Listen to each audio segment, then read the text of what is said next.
என் பேர் கீதா. எத்தனை வருஷமா அந்த கடை வந்து அது ரன் பண்ணுறீங்களா? நான் இங்கே இப்போ தான் ஆரம்பித்தோம். ஒரு 6 மந்த்ஸ் ஆச்சு கடை போட்டு. இதுக்கு முன்னாடி ஒரு ஸ்கூலில் வந்து ஒர்க் பண்ணிகிட்டு இருந்தேன், ஒரு ப்ரைவேட் ஸ்கூலு.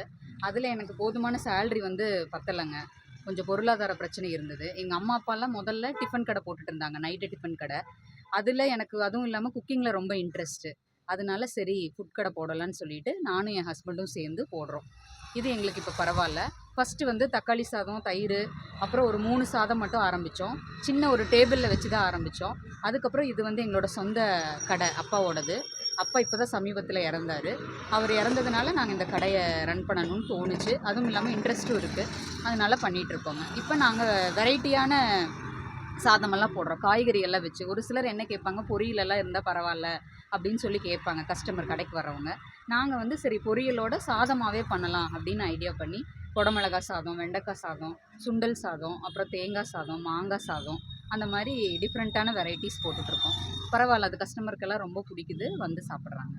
பெண்கள் அப்படின்னாவே இப்போது ஒரு சில வீடுகளில் வந்து அவங்க வந்து பிஸ்னஸ் பண்ணலாம் அப்படின்னு வந்து நினைப்பாங்க.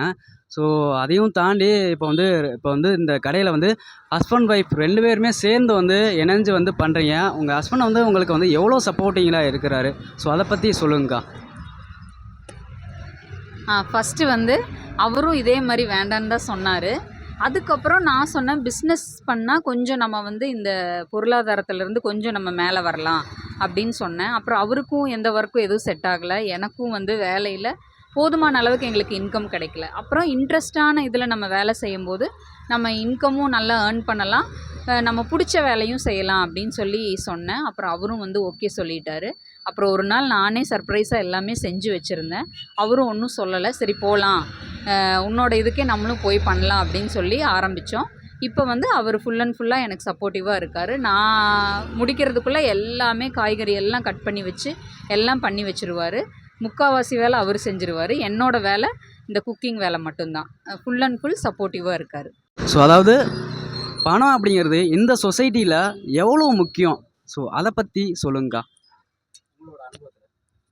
கண்டிப்பாக பணம் முக்கியங்க. இப்போ நம்ம யார்கிட்டையாவது போய் ஒரு 100 ரூபா கொடுங்க, 500 ரூபா கொடுங்கன்னா யாராவது நமக்கு கொடுப்பாங்களா? நம்மளோட ரிலேஷன் ஓகே, ரிலேஷன்னாலும் ஏதோ நம்ம கூட பிறந்தவங்க அவங்கக்கிட்ட தான் நம்ம கேட்க முடியுமே ஒழிஞ்சு, மற்ற கொஞ்சம் தூரத்து சொந்தங்கிட்ட கூட கேட்டால் இவளுக்கு என்ன, இவன் நல்லா தானே இருக்கா, இவ என்ன பணம் வந்து கேட்குறா அப்படிங்கிற மாதிரி பேசுவாங்க.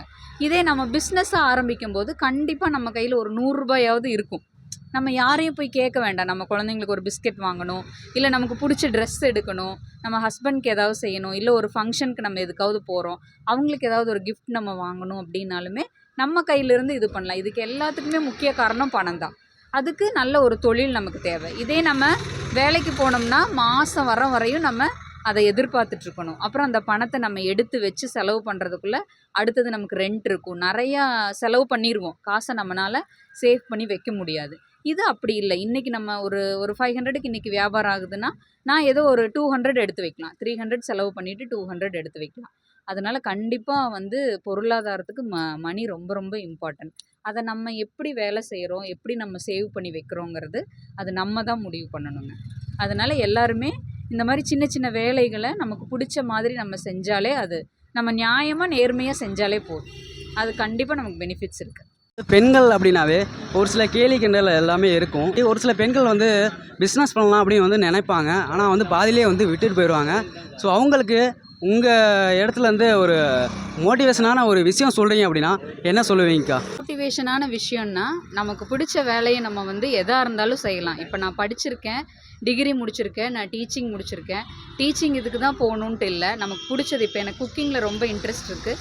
இதை நான் வந்து இன்னுமே டெவலப் பண்ணணும், இன்னும் நிறைய வெரைட்டி கஸ்டமர்ஸ் கொடுக்கணும் அப்படின்னு ஆசைப்பட்றேன். மார்னிங்கும் கடை போடணும்னு ஆசை இருக்குது. அதுலேயும் இன்னும் டிஃப்ரெண்ட்டாகவும் கொடுக்கணும், ஹெல்த்தியாகவும் கொடுக்கணும்னு ஆசைப்பட்றோம். இதை தான் ஒவ்வொரு லேடிஸும் தெரிஞ்சுக்கணும். நமக்கு பிடிச்ச வேலையை சந்தோஷமாக எந்த ஒர்க்காக இருந்தாலும் நம்ம பண்ணலாம். ப்ரோ சாப்பாடு எப்படி ப்ரோ? நல்லா இருக்கு ப்ரோ. எத்தனை சாப்பிட்றீங்க? நான் இங்கே ஒரு 1 மந்த்தாக சாப்பிட்டுட்டு இருக்கேன். டெய்லி சாப்பிட்றேன், வீட்டில் சாப்பிட்ற மாதிரி இருக்குது. வீட்டு சாப்பாடு நான் கடையில் சாப்பிட்ற அந்த ஃபீலே வரல, நல்லா இருக்குது. ஒரு நாளைக்கும் சாப்பிட்றோம், கடைக்கு போய் சாப்பிட்ற அந்த ஃபீல் வராது, வீட்டில் போய் சாப்பிட்ற மாதிரி ஃபீல் தான் இருக்கும். குவாலிட்டி எப்படி இருக்கு ப்ரோ? நல்லா இருக்கு ப்ரோ. நம்ம நார்மலாக வீட்டில் சாப்பிட்றத விட அதை விடவே நல்லா இருக்கு. அதான் மற்ற கடைக்கும் இந்த கடைக்கும் ஒரு வித்தியாசம் இருக்குல்ல. ஒவ்வொரு கடையில் வந்து சாப்பாடு வந்து ஒரே மாதிரி வந்து போடுவாங்க. ஸோ அது வந்து நமக்கு வந்து சலிப்புத்தன்மை ஆயிரும். இது வந்து ஒவ்வொரு நாளைக்கு வந்து வித்தியாசமாக வந்து போடுறாங்க. ஸோ அதை பற்றி சொல்லுங்கள் ப்ரோ. அது வந்து எப்படின்னா இப்போது நிறைய நார்மலாக வேறு ஹோட்டலில் போய் சாப்பிட போனோம்னா மூஞ்சால் அடிச்ச மாதிரி இருக்கும் சாப்பாடு. இங்கே வந்து எப்படின்னா அந்த ஃபீலே இருக்காது உங்களுக்கு. அடுத்து என்ன சாப்பிட்லாம் அந்த சாப்பிடணுன்ற ஃபீல் தான் தவிர நம்ம தக்காளி சாப்பிட்டாலும் அந்த ஃபீல் வராது. தக்காளி சாதம் தான் சாப்பிட்ற அந்த ஃபீல் டிஃப்ரெண்ட்டாக இருக்குது ஒரு மாதிரி ஒரு நாளைக்கும். சாப்பாடு சூப்பராக இருக்குங்க. சாப்பாடு வந்து ஒன்றும் பிரச்சனை இல்லை, நல்லாயிருக்கு. ரேட்டுக்கு தகுந்த மாதிரி சாப்பாடு கையில் எடுத்துக்கலாம். ரேட்டுக்கு தகுந்த மாதிரி சாப்பாடு எங்கேயும் இப்படி கிடைக்கல. ஆனால் இதுக்கு முன்னாடி இங்கே கடை இல்லை. இதுக்கு முன்னாடி நான் வேறு இடத்துல சாப்பிட்டுட்டு இருந்தேன். வீட்டு சாப்பாடு பட் ஆனால் நல்லாயிருக்கு, எந்த குறையும் இல்லை. ரெகுலராக இங்கேயே நான் சாப்பிட்டுக்குவேன். அந்த அளவுக்கு இருக்குது. வயிறுக்கு எந்த ஒரு பிரச்சனையும் கிடையாது. பழசு இதுக்கு முன்னாடி எதுத்தாப்புல ஒரு கடை சாப்பிட்டு இருந்தேன். அங்கே இப்போ போகிறதில்ல, இங்கே இருந்தால் இங்கே தான் சாப்பிட்ருக்கேன். அது ஒன்றும் பிரச்சனை இல்லை. குவாலிட்டி வந்து ஒன்றும் சூப்பராக இருக்குது. ஒரு சாப்பாடும் ஒரு வித்தியாசமாக இருக்குது. ஒவ்வொரு நாளைக்கு ஒரு வெரைட்டி போடுறாங்க. சூப்பராக இருக்குது, ஒன்றும் பிரச்சனை இல்லை.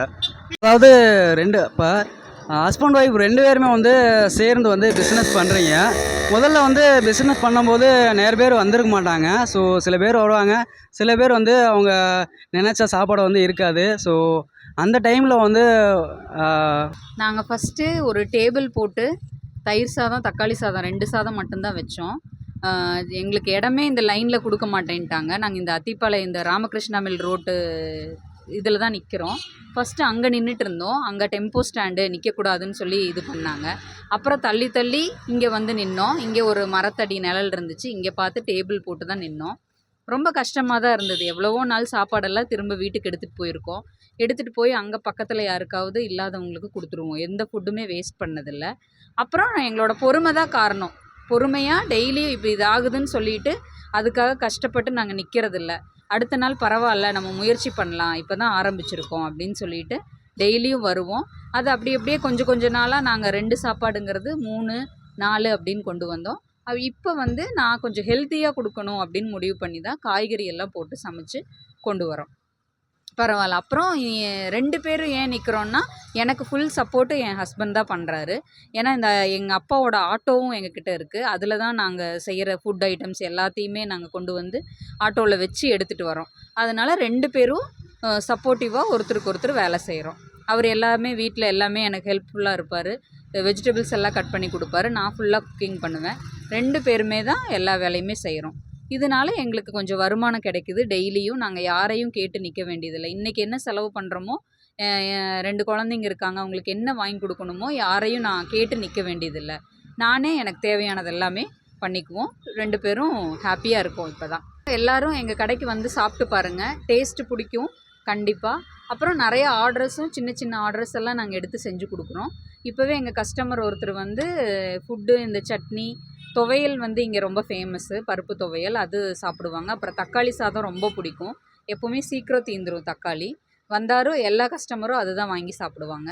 அப்புறம் எங்கள் கஸ்டமர் ஒருத்தர் வந்து சாம்பார் மட்டும் ஆர்டர் பண்ணி சொல்லுவார். ஏன்னா எங்களுக்கும் ஒரு அமௌண்ட்டு கிடைக்கணும்னு சொல்லிட்டு எங்களையும் தேடி வந்து கொடுப்பாரு. மாதம் அமாவாசைக்கு சாம்பார் மட்டும் செஞ்சு தரோம். அது மட்டும் இல்லாமல் 2-3 கஸ்டமர்ஸ் வந்து வெரைட்டி ரைஸே ஒரு 2-3 தடவை ஆர்டரெல்லாம் செஞ்சு கொடுத்துருக்கோம்.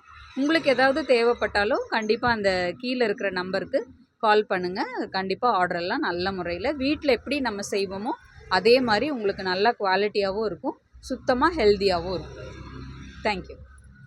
இந்த அக்காவோட கடை எங்கே இருக்குது பார்த்தீங்க அப்படின்னா, கோவை சரம்பட்டி போகிற வழியில் அத்திப்பாளையம் பிரிவுலேருந்து நேராக ஒரு ரோடு வரும். ஸோ அங்கே உதயா பேக்கரிக்கு எதிர்த்தாப்புல சைடில் தாங்க அந்த அக்காவோட கடை இருக்குது. ஸோ நீங்கள் அங்கே வந்தீங்க அப்படின்னா கண்டிப்பாக அக்காவோட கடைக்கு வந்து சப்போர்ட் கொடுங்க நண்பா. ஸோ ஓகே நண்பா. ஸோ நம்ம வீடியோ பார்த்த எல்லாருக்குமே வந்து ரொம்ப தேங்க்ஸுங்க.